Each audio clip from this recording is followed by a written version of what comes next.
Mercredi passé, j'avais essayé de parler sur un couple que nous connaissons bien, c'était Akab et sa femme s'appelait Jézabel. Nous avons parlé de ce couple par rapport à la manière que Akab était, son cœur était changé. Son cœur était changé par rapport à la femme que Akab a été épousée. Parce que la femme Jézabel elle avait vraiment un très mauvais cœur. Très mauvais cœur. Je peux dire même qu'elle était la servante du diable. C'est-à-dire que toutes ses conduites, c'était vraiment diabolique. Et elle a amené aussi son mari Akab. Elle a poussé son mari Akab de commencer à faire le mal. Tandis qu'Akab était un roi en Israël, dans la ville de Juda. Un roi qui était choisi pour conduire le peuple de Dieu, mais son cœur était détourné vis-à-vis de l'Éternel. J'avais beaucoup plus insisté par rapport au cœur. Et je disais que le cœur d'un homme, c'est un moteur. Un moteur qui fait fonctionner, qui fait... Dans une voiture, lorsqu'il n'y a pas un moteur, donc vous pouvez rien faire. Alléluia. Alléluia. Alléluia. Je me rappelle encore en Afrique, il y avait des séries comme ça, des fois quand on vous donne un examen de voiture, pour voir réellement si tu es vraiment, si tu vas réussir dans un examen.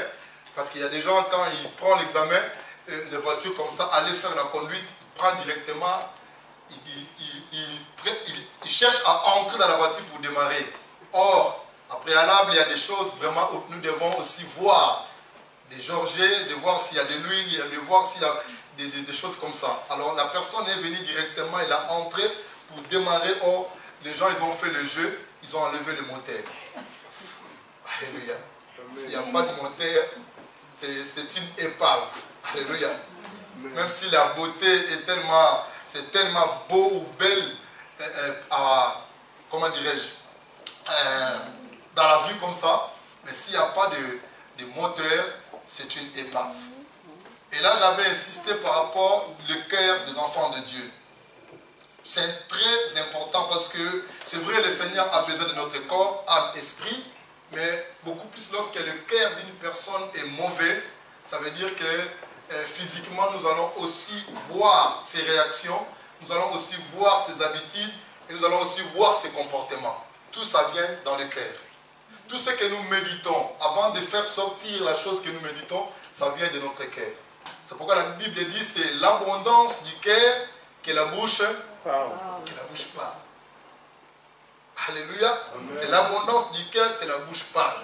Nous avons connu beaucoup de choses. Il y a certaines personnes qui n'ont pas le courage de parler avec des personnes vis-à-vis comme ça. Il faudrait d'abord qu'ils boivent l'alcool. Quand il prend l'alcool, alors tout ce qui était dans son cœur, il commence à bombarder à la personne. Et donc on comprend directement que ce n'est pas l'alcool, mais c'est l'abondance du cœur. Alléluia.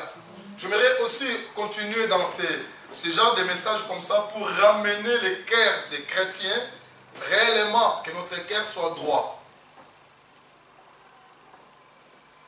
Je peux être beau physiquement ou belle physiquement, mais si le cœur est mauvais, tu vas commencer toujours à dégager ou tu vas commencer toujours à se conduire d'une manière un peu aussi bizarre. Parce que tout vient de notre cœur. Si le cœur d'une personne n'est pas transformé et qu'il laisse réellement que Jésus-Christ ou Dieu prend la place dans son cœur, toutes les années que nous allons faire dans la vie chrétienne, il n'y aura pas un changement.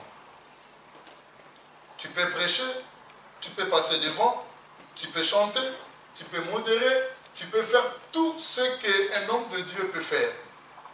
Soi-disant prétend, tu penses que tu es en train de rendre un culte à Dieu. Mais au moment que le cœur d'une personne est mauvais, tu ne rends pas un culte à Dieu.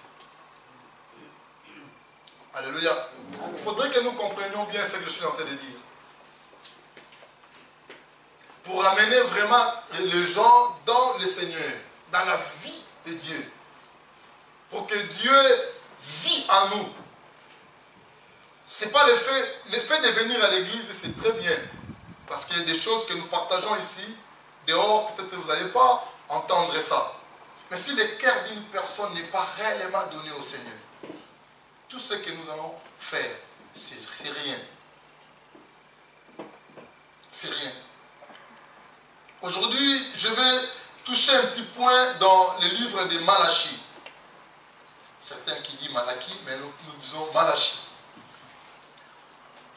Dans ce livre de Malachie, c'est un dernier prophète. Entre le Nouveau Testament et l'Ancien Testament, c'est Malachie. C'est un dernier prophète, si on peut dire comme ça, de l'Ancien Testament, donc c'est lui qui a fait un peu la liaison entre l'Ancien et le Nouveau. C'est le 12e petit prophète et le dernier aussi. Malachie, avant d'aller Matthieu, vous allez trouver Malachie. Alléluia. Amen. Et prenons nos Bibles. Vous n'avez pas la Bible? Tu n'as pas la Bible? Tu le regardes comme ça. Tu n'as pas la Bible? Non, français. En français, non? Portugais seulement? D'accord. Alors, on va te chercher une Bible portugaise. J'en ai à la maison. Malachie, écrivez quand même si tu n'as pas la Bible. Elle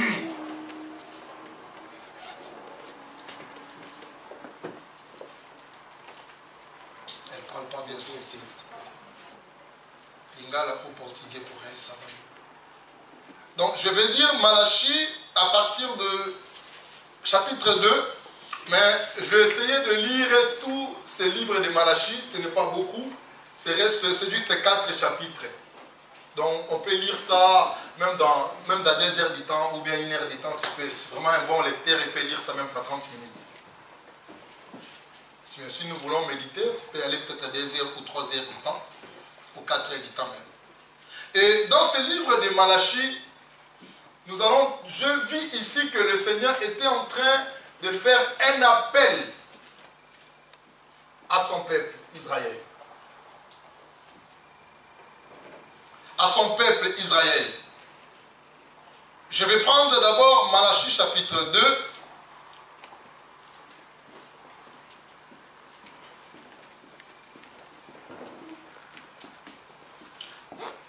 Pardon, Malachie chapitre 3, à partir du 7e verset.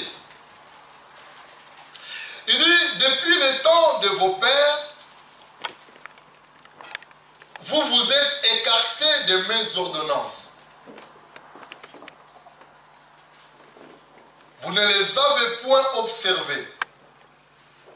Revenez à moi et je reviendrai à vous. Dit l'Éternel des armées. Et vous dites, à quoi devons-nous revenir? Voyez ici, le Seigneur est en train d'appeler son peuple. Le Seigneur a vu, Malachie ne parle pas seulement l'histoire des dîmes ou des offrandes. Mais le livre de Malachie, il parle de l'ensemble d'Israël, de la manière qu'ils ont comporté vis-à-vis du Seigneur. Que ce soit leur intimité avec Dieu, et que ce soit de la manière était en train de donner les offrandes ou la dîme à l'Éternel. Il parlait des sacrificateurs qui étaient des personnes qui doivent amener, étaient appelées pour amener le peuple à la justice de Dieu. Qui étaient appelés d'amener le peuple dans la droiture et de parler au peuple des commandements du Seigneur. Et Malachie parlait presque dans l'ensemble de comportements du peuple d'Israël. Pourquoi? Parce que c'est le moment où il voulait préparer encore le peuple de retourner au Seigneur, parce que Dieu préparait d'envoyer le Messie. Le cœur de ce peuple était tellement éloigné du Seigneur. Le petit prophète Malachie, le dernier prophète, est venu pour juste encore à parler à Israël, pour que Israël retourne encore au Seigneur et pour que son cœur soit complètement Seigneur pour que le Messie vienne. Ici, il parle. Vous allez remarquer que quand vous allez lire, vous allez voir que Dieu a manifesté encore son amour. Ici dans le livre de Malachie. Il a parlé de l'honneur. Il dit, vous ne m'honorez pas par rapport à votre conduite, par rapport à votre réaction, par rapport à la manière que vous vous comportez, ça ne m'honore pas. Si vous lisez, je vais juste toucher un petit peu là pour comprendre un peu mieux. Mais si on n'arrive pas, parce qu'on n'arrivera pas à finir ça, peut-être on va continuer plus tard. Ou bien d'autres dimanches. Dans le chapitre 1er, verset 6, il dit, un fils honore son père et un serviteur honore son maître. Je suis le père. Si je suis père, où est l'honneur qui me dit? Où est l'honneur que vous me donnez? Si je suis réellement père. Donc Dieu voyait que le peuple d'Israël ne donnait plus l'honneur à lui. Si réellement vous m'appelez père, c'est vrai je suis père, mais où est l'honneur que vous me donnez? Où est le respect de mes commandements, de ma parole? C'est ça. C'est que Dieu parle de l'honneur. Lorsque Israël ou le peuple de l'Éternel, il ne respecte pas sa parole, ses ordonnances, ça veut dire que nous ne sommes pas en train d'honorer le maître ou le père. La manière d'honorer Dieu, c'est la manière lorsque nous respectons ses commandements. Amen. Alléluia. Alléluia. Et nous allons comprendre que une personne, pour respecter les commandements de Dieu, il faudrait d'abord que son cœur soit complètement tourné à l'Éternel. Si son cœur n'est pas à l'Éternel, c'est difficile pour que la personne puisse honorer Dieu Tout-Puissant. C'est pourquoi il a dit ici, que nous venons de lire, depuis le temps de vos pères, vous êtes écartés de mes ordonnances. Nous savons bien les ordonnances.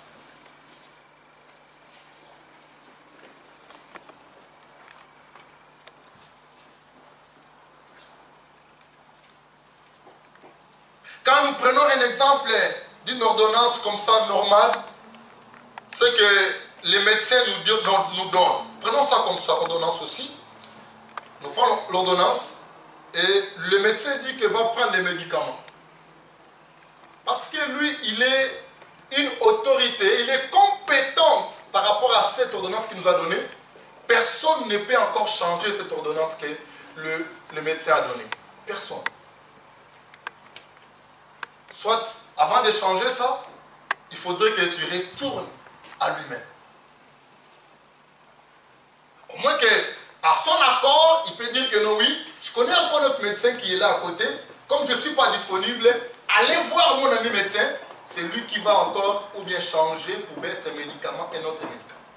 Mais au cas contraire, l'ordonnance, ça reste comme ça. La prescription, ce que Dieu a écrit, c'est son ordonnance. Le commandement de Dieu, c'est l'ordonnance de l'Éternel qui a été écrit pour nous. Personne ne peut changer ça. Personne ne peut dire au contraire de ce que Dieu a dit. Et il a dit, vous êtes écartés. C'est-à-dire nous sommes éloignés de ces ordonnances. Ce que Dieu a dit comme ça, nous faisons autrement. Nous faisons autrement de ce que Dieu a dit. Ça veut dire qu'on voit vraiment qu'il y a une séparation entre Dieu et son peuple. Si nous respectons les ordonnances de nos médecins, nous devons aussi respecter les ordonnances de Dieu. On ne peut pas changer ça. Comme chacun d'entre nous veut changer les Écritures de Dieu. Nous cherchons les moyens pour diluer, pour essayer un peu d'aller un peu à côté des choses qui nous plaisent. Pour dire que non, tu vois que Dieu est amour, Dieu est miséricorde, Dieu est comme ça. Donc on peut changer. Non. Il dit, vous êtes écartés de mes ordonnances. Et après il dit ceci, il dit, vous ne vous à moi. Il ne parlait pas des dîmes ici. Il ne parle pas des offrandes ici. Mais il parlait de l'attitude ou des comportements dans l'ensemble d'Israël. Bien sûr que les dîmes, les offrandes et tous ces comportements-là est là-dedans. Parce que c'est vraiment le livre de Malachie qu'on va bien parler aussi de la dîme et des offrandes. Peut-être nous allons arriver aussi là. Mais mon souci est quoi d'abord? Premièrement, c'est le cœur des personnes. Le cœur de l'Église. Lorsque le cœur d'une personne retourne à l'Éternel, la personne va pratiquer les ordonnances de Dieu facilement. Amen. Amen. Alléluia. Amen. Alléluia. Amen. Et dans un côté, je ne sais pas si j'arriverai à trouver ça. Il dit, je changerai votre bénédiction à malédiction. Toujours dans la Malachie. Par rapport à quoi? Parce que vous êtes écartés dans mes ordonnances. C'est-à-dire que nous sommes un peuple béni. Lorsque nous restons dans la justice de Dieu, lorsque nous restons dans la communion avec le Seigneur et que nous marchons avec lui, selon ses ordonnances, il nous a déjà bénis. Il nous a déjà bénis. Je vais chercher ces versets si j'arrive à trouver ça. Il dit, je changerai votre bénédiction en malédiction. Je pense que toujours, chapitre 2, je pense. Il dit, verset 1er, maintenant, vous, cet ordre, sacrificateur, il parle aussi des sacrificateurs, comme je disais avant, les serviteurs de Dieu, il parle de peuple, il parle de toutes ces choses-là. Il dit, si vous ne m'écoutez pas, si vous ne prenez pas à cœur ce que je vous dis, mes ordonnances, mes commandements, si vous ne prenez pas à cœur, il dit ceci, de donner gloire à mon nom, de donner gloire à mon nom, dit l'Éternel des armées, j'enverrai parmi vous quoi? La malédiction. C'est-à-dire que Dieu veut que nous donnons gloire à son nom, l'honneur à son nom, pas à un autre, pas à une personne. Comment on peut donner gloire à son nom? C'est par rapport, lorsqu'il voit son peuple, il respecte ses commandements. C'est tout simplement ça. Ce n'est pas de crier dans la rue, je suis un enfant de Dieu, je suis un enfant de Dieu, je suis un enfant de Dieu. Non, ce n'est pas ça l'honneur ou la gloire de son nom. Mais lorsque la personne qu'il marche selon ses commandements. C'est ça donner gloire au nom de Jésus. Notre Seigneur, Maman Maton, elle a souligné beaucoup, elle a parlé beaucoup de Daniel ici. Regardez comment Daniel a donné gloire à son nom, au nom de l'Éternel. Pourquoi? Parce qu'ils ont refusé. Ils n'ont pas crié dans la rue que je suis juif, je crains Dieu, je marche avec le Seigneur. Non. Mais lorsqu'une situation est arrivée et au contraire de l'ordonnance de l'Éternel, quel est notre choix? Alléluia. Est-ce que vous m'entendez? Amen. J'aimerais vraiment, franchement, écoutez-moi bien. J'aimerais, si Dieu, parce qu'il est derrière sa parole, d'amener les cœurs de chacun d'entre nous, notre cœur soit voué à l'Éternel. Et c'est là où nous allons voir les fruits dignes de la repentance. Et l'Église sera aussi bénie. Et que toi-même tu seras béni. Tu vas palper la main de l'Éternel. Lorsque ton cœur tourne réellement à l'Éternel. Mais au cas contraire, nous serons seulement comme des spectateurs. Là, nous venons juste chanter, prier, crier après c'est fini. Si le nom de l'Éternel n'est pas vraiment honoré. Et vous voyez, il dit que cet homme-là, Daniel et les autres, ils ont donné gloire au nom de l'Éternel. Ils ne voulaient pas donner gloire à un autre nom. Par rapport à quoi? La manière où ils étaient en train de vivre. Leur cœur était complètement à Dieu. Complètement à Dieu. Et Dieu veut, il dit ceci, donnez gloire à mon nom, dit l'Éternel des armées. J'enverrai parmi vous la malédiction et je maudirai. Voyez, j'enverrai la malédiction et je maudirai encore. C'est-à-dire que je vais envoyer la malédiction et votre bénédiction, ça sera maudit.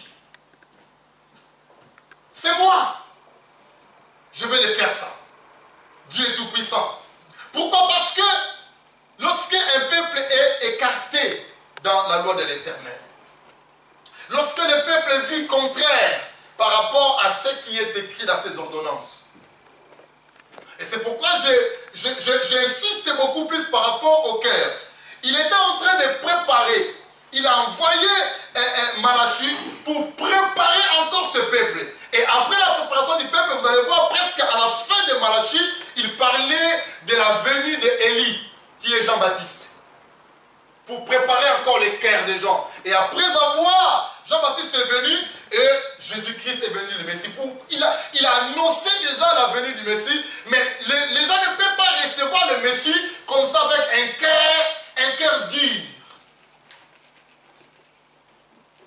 Il faudrait que notre cœur soit transformé vis-à-vis dans la parole du Seigneur. C'est pourquoi Malachie a commencé à parler. Il a dit, si vous revenez à moi, et je reviendrai à vous. Revenez à l'Éternel. C'est-à-dire que de faire un vrai demi-tour. De nous donner réellement notre cœur à lui. De dire que Seigneur, je ouvre mon cœur à toi. Et prends la place. Et que notre cœur soit changé complètement. Pas dans la méditation de mauvaises choses. Mais nous commençons à voir des choses, des bonnes choses devant nous. Et nous commençons à faire, à pratiquer ce qui est bon et non ce qui est mal. C'est ça un enfant de Dieu. Le cœur qui est préparé. Qui ne médite pas le mal vis-à-vis des uns et des autres.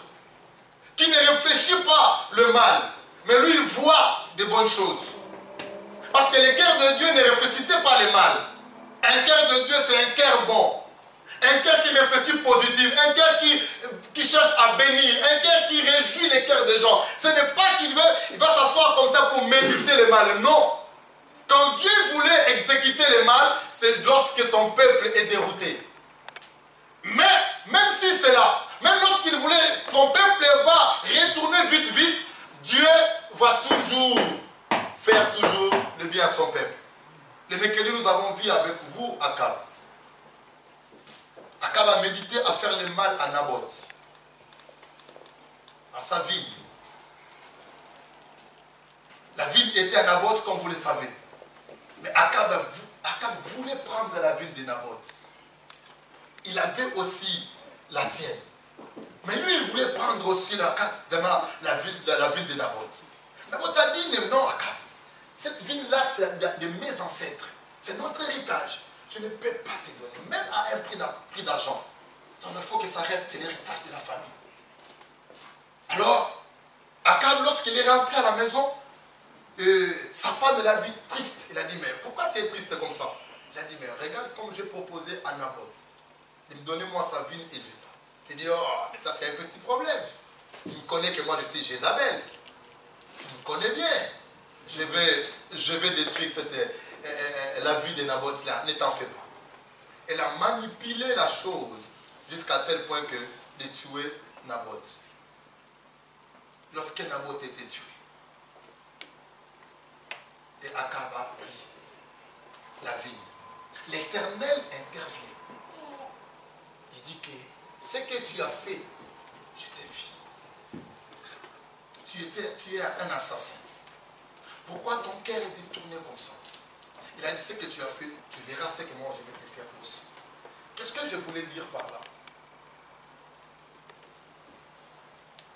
Vous savez, lorsque notre cœur est très mauvais, nous allons toujours continuer, commencer toujours à poser des actes qui seront aussi mauvais.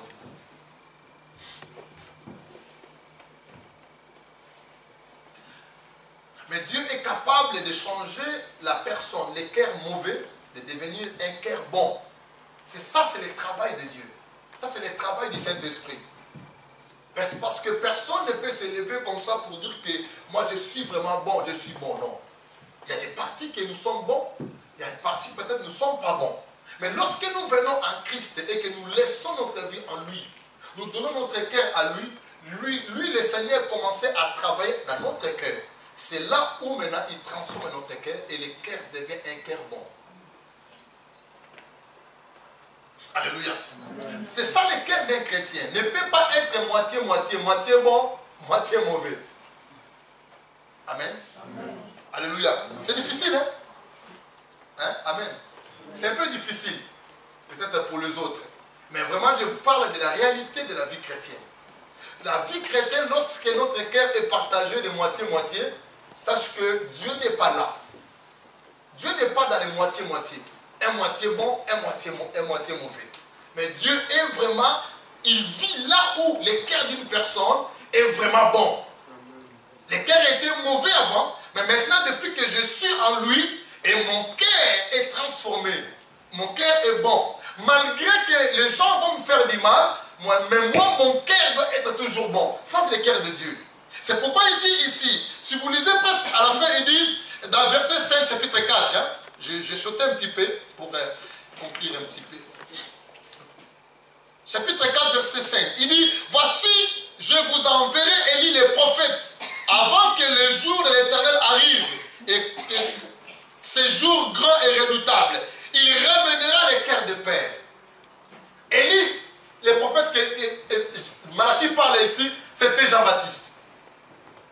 Ça veut dire que toutes ces choses-là, c'était la préparation. Dieu, parce qu'il nous aime beaucoup. Dieu, parce qu'il aime son peuple. Il a voulu toujours préparer son peuple. Lorsque Jean-Baptiste va venir, il commence à préparer d'abord le cœur. Le travail de Jean-Baptiste, lorsqu'il est venu, Jean-Baptiste a commencé à préparer les cœurs des gens. Il a dit, je suis venu pour préparer les chemins. Il prépare seulement les chemins. Pourquoi? Parce que le cœur d'Israël était tourné vers le mal. Le cœur du peuple d'Israël, il ne respectait plus l'ordonnance de Dieu. Mais ils étaient quand même le peuple d'Israël.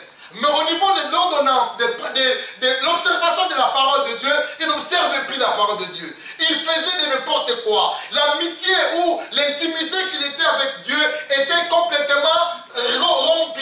Ils étaient écartés de cette ordonnance. Dieu ne pouvait pas envoyer le Messie comme ça. Il faudrait d'abord le cœur des gens soit préparé. C'est pourquoi Jean est venu. Quand Jean est venu, il a dit dans son discours, je suis seulement la voix qui crie dans le désert pour préparer les chemins de l'Éternel. Même chose que Malachie a parlé. Il dit, je ne suis pas, ce n'est pas moi le Messie, mais moi je suis une voix seulement pour préparer les cœurs des gens. Ramener les cœurs des pères aux enfants. Ça veut dire, on trouve déjà la rébellion qui était là. Alléluia. Si vous voulez ramener les cœurs des enfants au père, ou bien les cœurs des pères aux enfants, on trouve quand même, il y avait déjà la rébellion.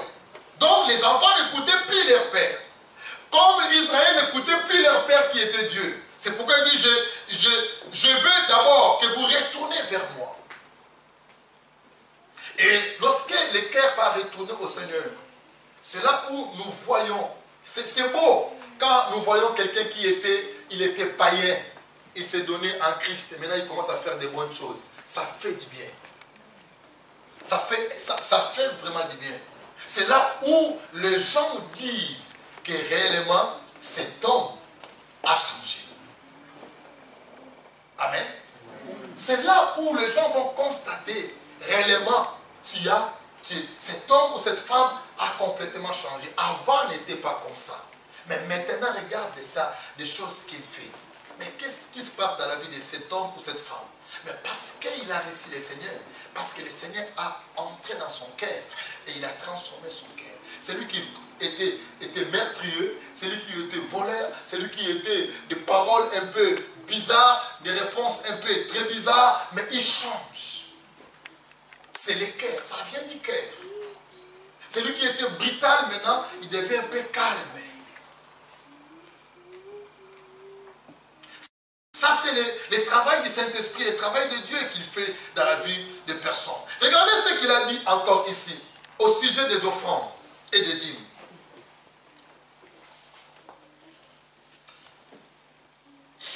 Amen. Amen. Alléluia. Amen.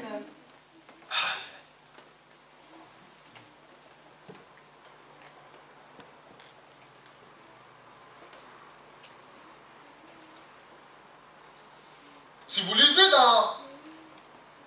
Nous sommes toujours au chapitre 3, pardon. Il dit ceci, verset 2. Qui pourra soutenir le jour de sa venue? Il parle de Messie. Qui pourra soutenir le jour de sa venue? Qui restera debout quand il apparaîtra? Car il sera comme de feu qui fondeur, comme de potasse qui foulons. Il s'assiera, fondra et purifiera l'argent. Il purifiera le fils de Lévi. Et il épirera comme on épire l'or et l'argent. Et ils présenteront à l'Éternel des offrandes avec quoi? Avec justice. Maintenant, ils touchent encore les offrandes. Parce que les gens, ils présentaient devant le Seigneur les offrandes pas avec justice. Et maintenant, lorsqu'il dit que lorsque le Messie va venir, c'est lui qui va purifier. Il purifiera le fils de Lévi. Parce que les Lévites qui étaient au service du Seigneur, il faudrait que les Lévites aussi soient purifiés. Et donc, il commence ces purifications, ces jugements, d'abord aux serviteurs. Il sera purifié. Les offrandes que les Lévites vont commencer à amener, les offrandes qui viennent du peuple, sera complètement une offrande de justice. Ça veut dire qu'avant, leur offrande était l'offrande de justice, qui n'était pas agréable à Dieu. Lorsque nous donnons même l'offrande à l'Éternel, que notre cœur est tellement loin du Seigneur, ne pensez-vous pas que votre offrande est agréée à l'Éternel? Et c'est pourquoi vous verrez des fois, vous pensez que non, mais est-ce que l'Église a des problèmes? Est-ce que l'Église a des... Non, ce n'est pas l'Église, le problème c'est ton cœur. Lorsque même tu donnes la dîme à l'Éternel et que ton cœur est mauvais, n'attendez rien de la part de Dieu. N'attendez rien. Ce n'est pas l'Église. C'est la relation que toi tu as vis-à-vis de ton Dieu. Parce que Dieu sonde les cœurs de chacun de nous. Il connaît bien notre cœur. C'est pourquoi il a rappelé encore le peuple d'Israël que votre cœur est éloigné de moi. Retournez à moi. Toutes les offrandes qui étaient offertes à l'Éternel, Dieu voyait que c'était l'offrande d'injustice. Les cœurs étaient mauvais. Nous ne savons pas si c'était l'offrande volée. Nous ne savons pas pourquoi. Parce qu'il donnait des offrandes, ce qu'il ne pouvait pas donner à Dieu. Hein? Amen. Les offrandes qu'il donnait, ce qu'il ne pouvait pas donner à Dieu, c'est-à-dire leur offrande n'honorait pas l'Éternel. Pourquoi? Il y a un verset qui dit ça aussi. C'est-à-dire, par exemple, quelqu'un qui a 1000 francs dans sa poche, 1000 francs dans sa poche, et lui, il cherche des, comment on appelle ça, des petits monnaies là? Il cherche des petits monnaies, des pièces. Il cherche des petits monnaies, des pièces là. Lui, il a 1000 francs, mais il vient donner à Dieu des pièces, peut-être 1 franc ou 2 francs. Alléluia. Amen. Alléluia. Amen. Dieu voit les cœurs. C'est pourquoi les offrandes là n'étaient pas agréées. Il les a même posé la question. Il dit, ce que vous donnez à moi, allez donner ça à votre gouverneur. S'il va prendre ça. Vous avez trouvé ce verset-là? Tout cela est le problème du cœur. Lorsque notre cœur est avoué à Dieu, nous allons comprendre aussi à quelle manière nous pouvons adorer le Seigneur, comment nous pouvons l'honorer. Donc nous pouvons l'honorer dans tout ce que nous sommes en train de faire. C'est ça honorer Dieu. Ce n'est pas seulement la prière. Mais la manière d'honorer Dieu, c'est la manière aussi la manière nous sommes en train de le servir. La manière nous sommes en train de se sacrifier pour lui. La manière nous sommes en train de se donner notre corps, âme et esprit pour lui. C'est ça honorer Dieu. Et nous défendons ses ordonnances. Alléluia. Là où les gens sont en train de piétiner ces ordonnances, ces paroles, nous défendons cela. Nous sommes en train de honorer le Seigneur, comme les autres ont honoré le Dieu Tout-Puissant. Mais Shadrach, Abednego, ils ont honoré Dieu. Parce qu'ils n'ont pas voulu avoir, de mettre à côté le commandement du Seigneur. Il dit non, nous ce que nous savons, l'Éternel est Dieu. Nous allons l'honorer jusqu'au bout de notre vie. Si même il arrive que vous allez nous tuer, nous acceptons ça, honorer Dieu. Ça, honorer Dieu. Mes chers amis, la manière de minimiser, de déshonorer votre parent, lorsque même que vous vous critiquez, lorsque même vous parlez mal de votre père, lorsque vous parlez mal de votre église, lorsque vous parlez mal de votre frère, vous déshonorez votre frère ou votre femme ou votre mari ou votre pasteur. C'est ça ce que Dieu voyait. Même si Dieu n'est pas là, mais sache qu'il connaît tout. Il est omniscient, s'appelle. Il connaît tout. Tout ce qui se passe en secret, lui, il connaît. Alléluia. Cherchez-moi ça. Vous avez trouvé ça? Si on peut donner des mauvaises offrandes au gouverneur. Vous avez trouvé? Aïe.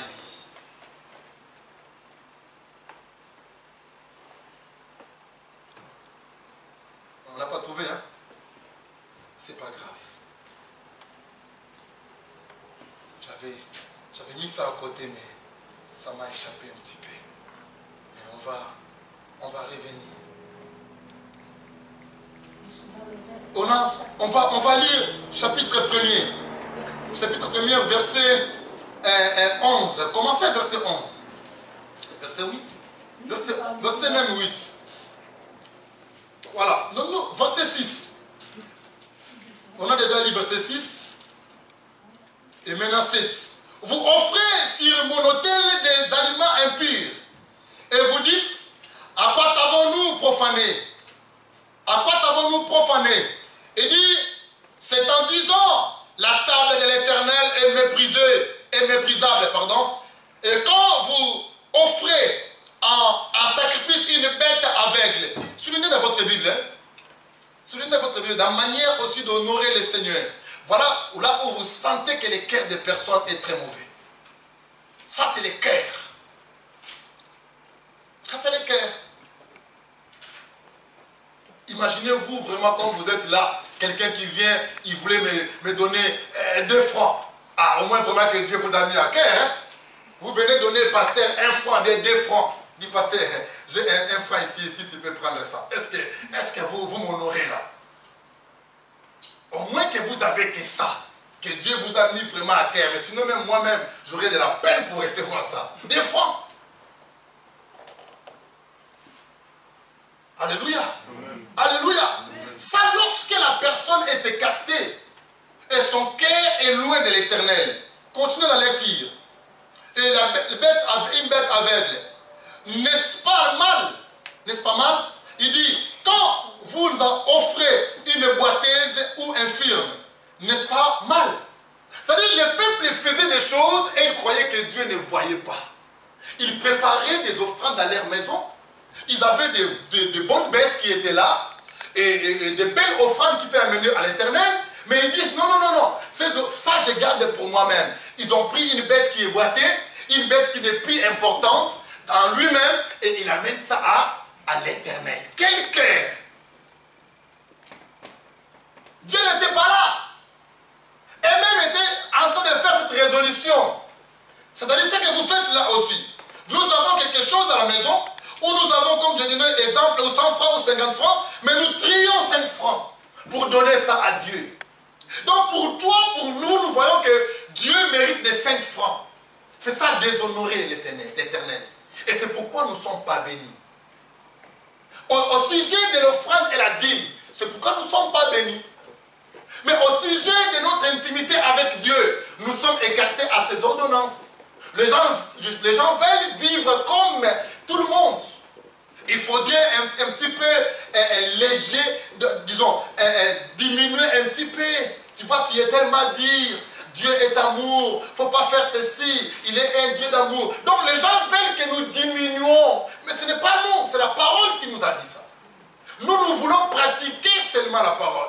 Nous disons ce qui est écrit. Donc ce n'est pas à nous de diminuer ou d'enlever quelque chose de la parole de Dieu. Dieu a dit comme ça reste comme ça. Ce n'est pas à nous. L'ordonnance de Dieu, ça va rester comme ça.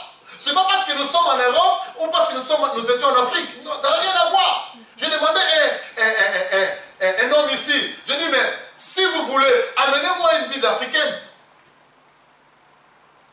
Une Bible spécialement seulement pour les Africains.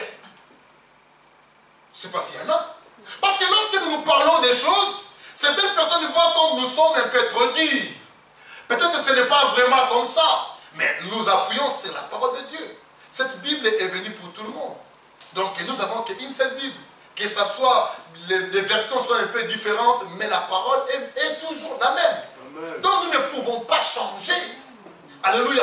Les ordonnances de Dieu, ça va rester comme ça. C'est pour notre bien, c'est pour notre bénédiction. Celui qui va rester vis-à-vis droit avec le Seigneur, il sera béni. Dieu n'enlèvera pas la bénédiction. Et la bénédiction demeurera toujours à nous. Je parlerai du cœur. Le cœur, c'est un moteur d'une personne. Le cœur, c'est un moteur d'une personne. Si nous avons un bon cœur, nous allons commencer à poser de bons actes. Si réellement nous avons un bon cœur, nous allons commencer à poser de bons actes.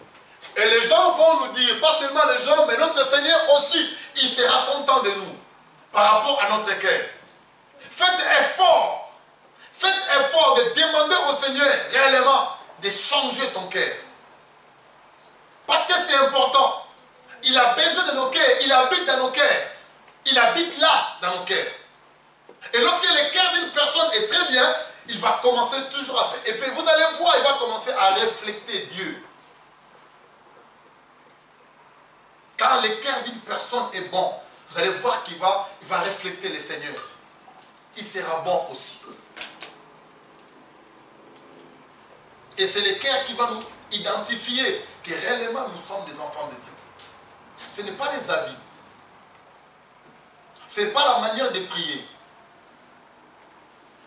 Tu peux prier, tu peux crier, ou tu peux prier douce, tu peux être doux, tu peux être turbulent, tu peux être tout, mais si le cœur de personne, Dieu voit le cœur. C'est le cœur qui compte. C'est le cœur qui compte.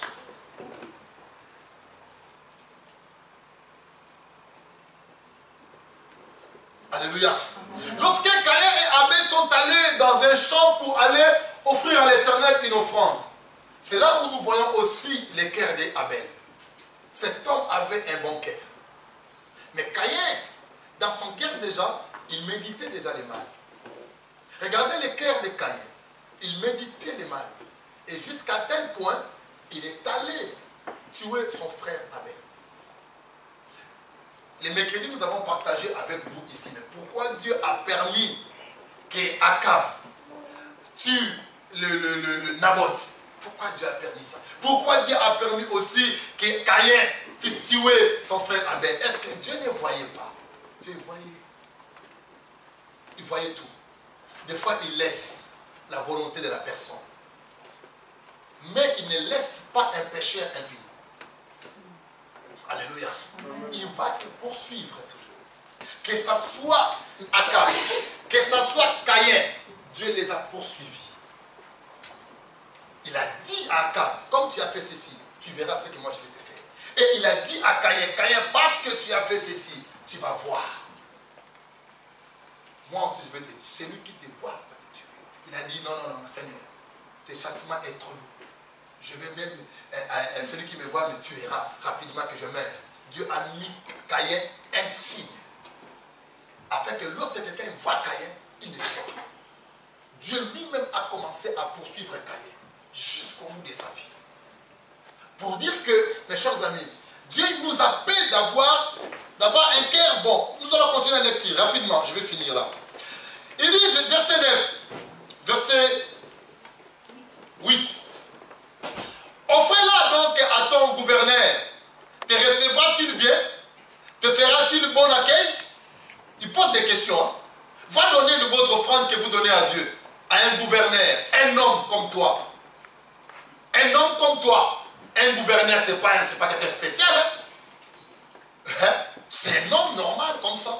Il a eu seulement la grâce de nous gouverner. On ne peut pas comparer le gouverneur avec Dieu. Mais maintenant, si nous honorons le gouverneur, il a dit que lorsque vous donnez ça à gouverneur, est-ce qu'il va accueillir ça?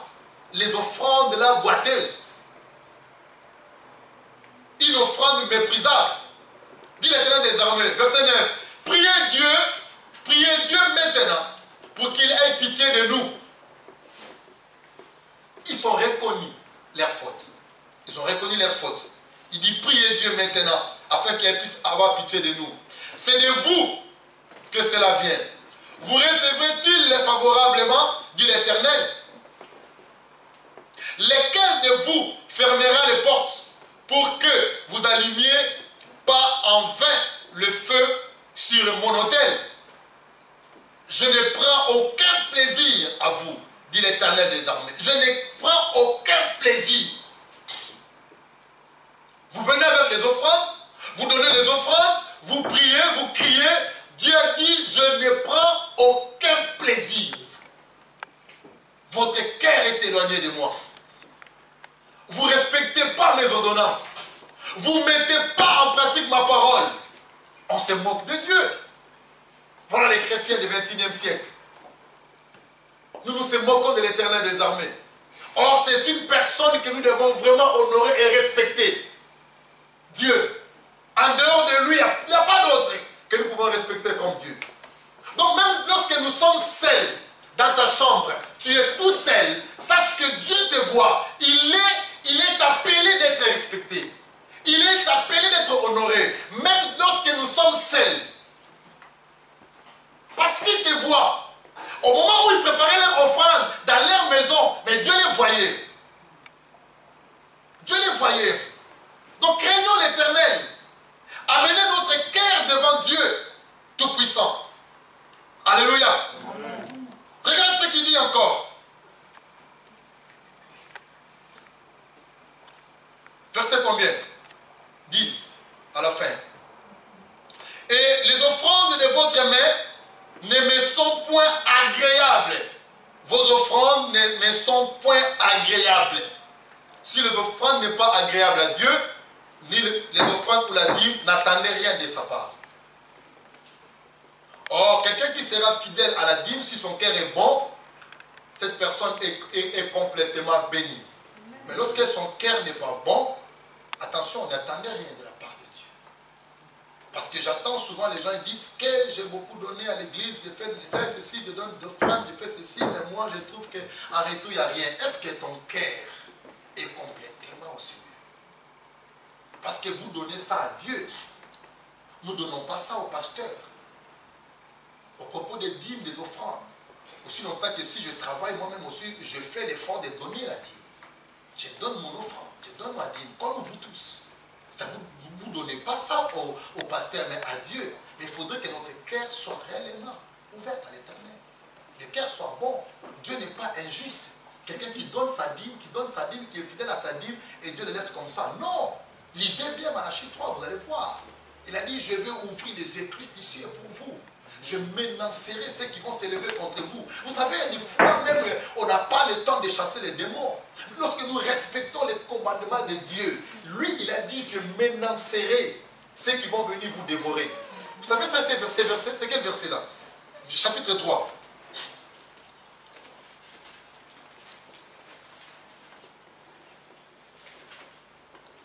Il dit, verset 11, pour vous, je m'énoncerai celui qui vous dévore. Pour vous. Pour ceux-là, ceux qui craignent l'Éternel. Pour ceux qui observent ses commandements. Pour ceux qui honorent son ordonnance. Pour ceux qui sont fidèles à ce que Dieu nous exige. Il dit pour vous.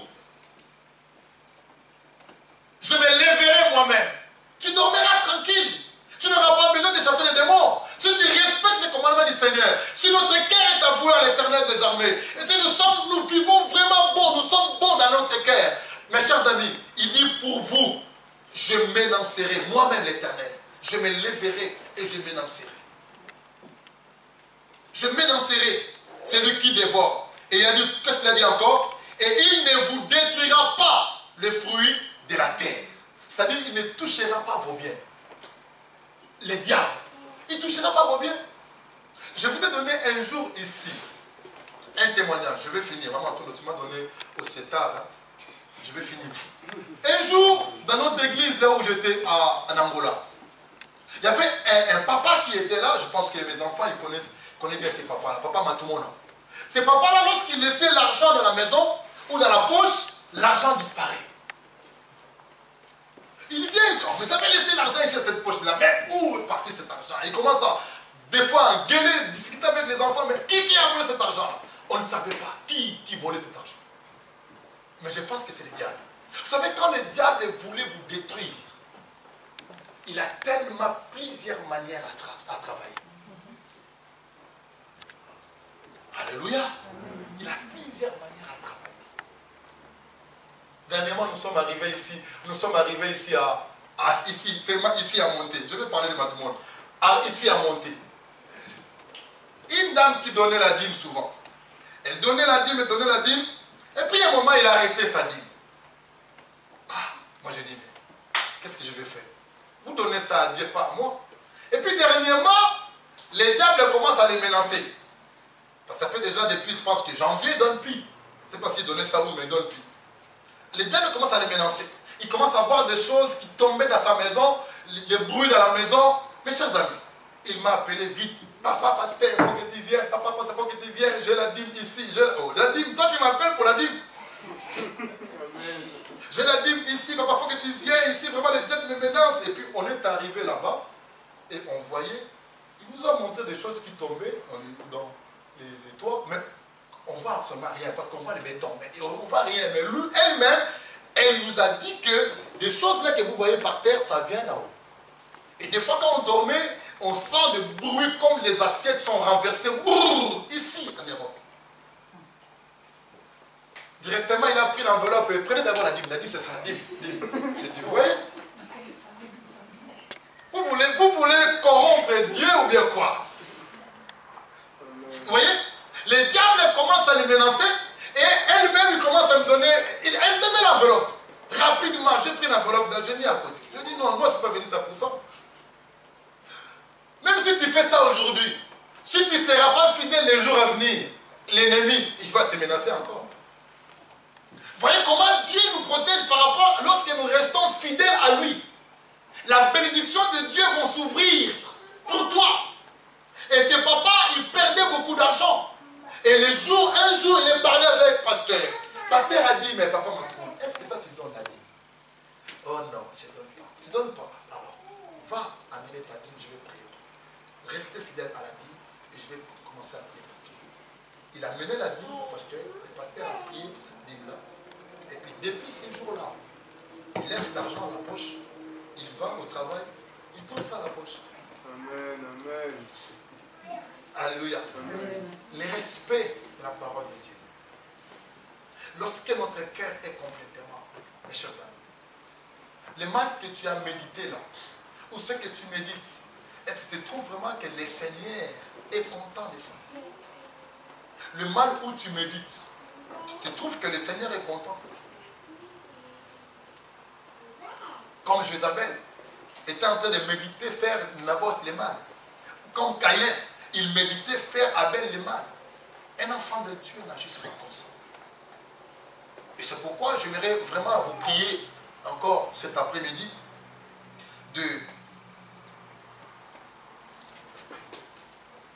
de tourner nos regards vers lui. Mettez-moi verset 16 du chapitre 3, on va finir là. Verset 16.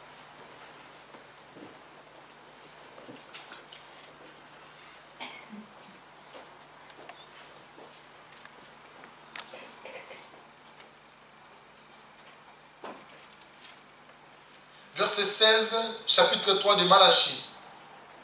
16 et 17 si vous voulez, même jusqu'à la fin, même 18. Il dit ceci. Alors, ceux qui craignent l'Éternel se parlèrent l'un à l'autre. L'Éternel fut attentif. Pour ceux qui craignent l'Éternel, pour ceux qui ont tourné leur cœur à Dieu, il dit à l'un à l'autre, l'Éternel fut attentif. Il a écouté. L'Éternel, il écoute toujours ceux qui les craignent. L'Éternel reste attentif pour ceux qui les craignent. C'est pour ceux qui marchent selon sa volonté. Il dit, et qu'est-ce qu'il dit encore? Lisez avec moi. Et comment? Et un livre des souvenirs fut écrit devant pour lui ceux qui craignent l'Éternel et qui honorent son nom. Vous voyez ça? C'est beau, hein? Il dit pour ceux qui craignent l'Éternel, l'Éternel est attentif à ces gens. Lorsque vous criez, il écoute. Et il vient intervenir. Ceux qui ont leur cœur, qui sont droits, qui craignent l'Éternel, qui marchent avec lui, qui ne méditent pas le mal, qui n'est pas un cœur noir, même si nous sommes noirs, mais un cœur blanc. Mais donc ceux qui craignent l'Éternel, et il dit, Dieu est à leur écoute, était un livre de souvenirs, un livre de souvenirs. C'est-à-dire nous pouvons rappeler aussi Dieu nos bienfaits. Amen. C'est quand on parle de livre de souvenirs, c'est-à-dire qu'on peut rappeler Dieu ce que tu as fait, de bonnes choses. C'est pourquoi vous avez vu qu'Ézéchiel, il a rappelé Dieu. Il a dit, souviens-toi de moi, de ce que j'ai fait dans ta maison. Souviens-toi de moi, de ce que j'ai pratiqué vis-à-vis de mes prochains ou vis-à-vis de ma famille ou des autres de l'église. Ézéchiel a dit, mais Seigneur, souviens-toi de moi. Pourquoi tu voulais me tuer maintenant? Souviens-toi de moi. C'est-à-dire, Dieu a regardé maintenant les livres de souvenirs. Il a vu les souvenirs d'Ézéchiel, c'était tellement beaucoup. Il a dit, non, non, non, non, non, non. Je retourne. Esaïe, va à Ézéchiel. Ézéchias, dis-lui que je l'ai ajouté encore combien? 15 ans. 15 ans. Pourquoi? À cause des livres des souvenirs. Son cœur était bon. Il pratiquait de bonnes choses. Il n'avait pas de la haine des gens. Il ne méritait pas à tuer. Il ne méritait pas à écraser les autres. Il vivait bien avec tout le monde. Il honorait le nom de l'Éternel. Et c'est ça que Dieu demande à son église. L'église, ce n'est pas venir chanter, prier, prêcher, après c'est fini. Non. Ce n'est pas ça l'église. Ce n'est pas ça la vie chrétienne. La vie chrétienne, il faudrait avoir une transformation. Quand j'étais et comme quand je suis maintenant. Paul parlait cela auparavant. Et maintenant. Il faut que les gens observent, voient à nous réellement que nous avons changé. Il y a un changement. Nous ne pouvons pas vivre de la même manière qu'avant et après. Non. Où est le Dieu que nous servons? Est-ce que Dieu est en toi réellement? Est-ce que tu as reçu réellement le Seigneur? Tu as reçu le Seigneur, tu n'as pas changé. Ton cœur n'a pas changé. Ça reste toujours comme ça. Il a dit un livre de souvenirs. Et pour ceux qui honorent le nom, son nom. 17. Ils seront à moi. Ils seront à moi. Ceux qui honorent. Ceux qui n'honorent pas, je pense que le contraire, il ne sera pas à lui. Ceux qui honorent seront à moi, dit l'Éternel des armées. Et comment? Ils m'appartiendront. Au jour comment? Au jour que je prépare. J'aurai compassion d'eux. Au jour que je prépare. J'aurai compassion d'eux. Comme comment? Comme un homme. Notre tradition qui dit comme un père. Comme un père a compassion de son fils. Qui les sert. Lèvons-nous, nous avons prié.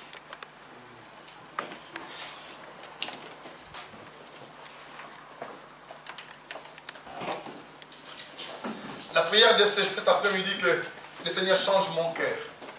Même si ton cœur est bon déjà, mais dis au Seigneur de changer ton cœur. De changer ton cœur. Lorsque ton cœur sera changé, nous allons commencer à refléter la gloire de Dieu. Nous allons commencer à... Les gens vont te voir, ils voient, je te vois différent. Je te vois, il y a l'éclairage dans ta vie, je te vois, mais je ne te comprends pas. Comment tu es comme ça? Il faudrait que le cœur change. Le moteur de la personne, c'est le cœur. Lorsque le cœur est changé, nos mains, nos pieds, nos bouches, nos